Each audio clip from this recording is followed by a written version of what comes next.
Thank you very much to Dean Cohen and Mary Waters and the Radcliffe Institute for having me here today. Many of the academics in this room I have interviewed and you have informed my work, so thank you.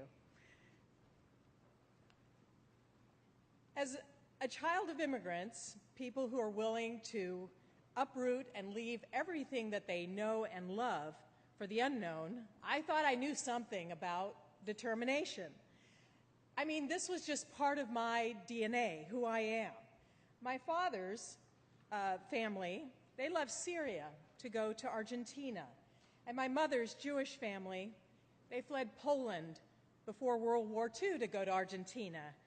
And as adults, my parents left Argentina, where they had both grown up, for opportunity in the United States, like many immigrants. And I think there were two things that made that innate determination grow in me. As I was growing up as a child in Kansas, my father so clearly favored my sister, who was the smart one, the valedictorian, and I was the dumb jock. What better motivator in life than proving your father wrong? Then when I was 13, my dad died suddenly of a heart attack, and my mom decided to return us all to Argentina.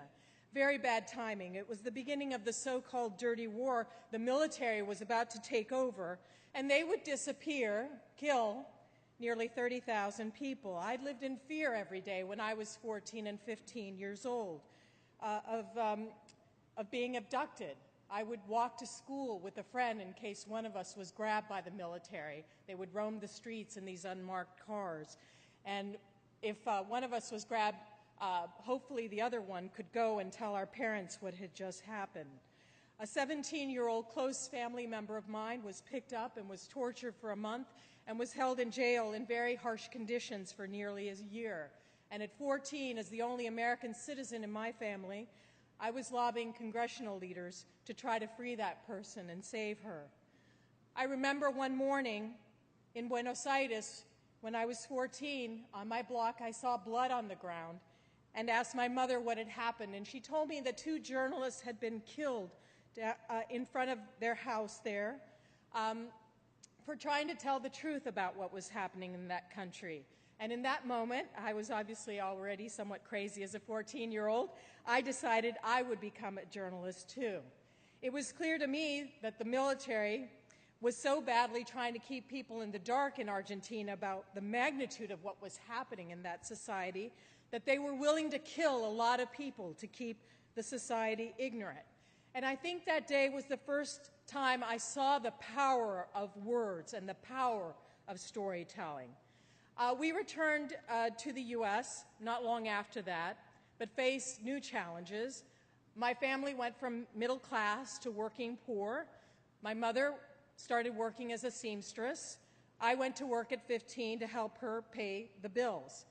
After going to a mediocre public high school in Kansas and really not having written a paper longer than 3 pages or read many books for that matter, I followed my boyfriend to a place that's often ranked #1 as a liberal arts school in this country, Williams College.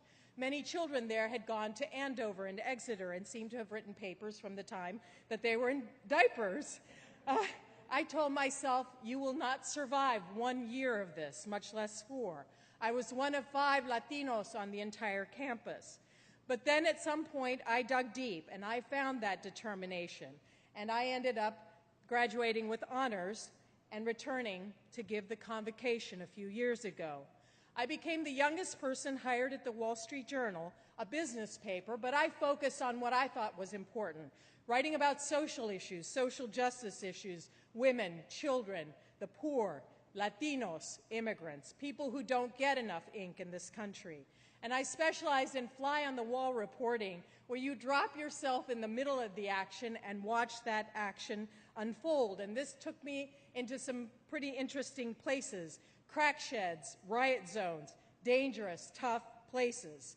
I thought I was lacking in many different qualities, which my husband attests to every night, but determination was not one of them.